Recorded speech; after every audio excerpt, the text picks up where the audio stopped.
के भइले बानी कोनो फ्यूज दादा करे लुक तनाई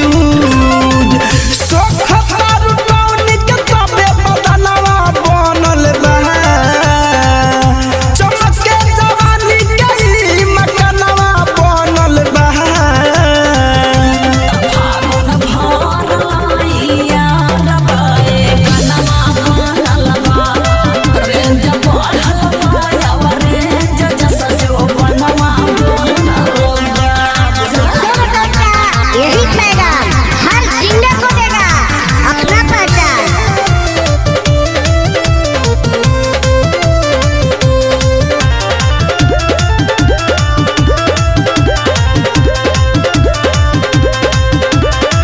शुरुए से बाया गन से मन नहीं भरे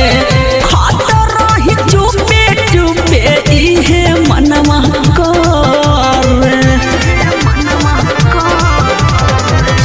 फगुनी बिहार में सुताद जबलही कई के घोटाला केहू से न कही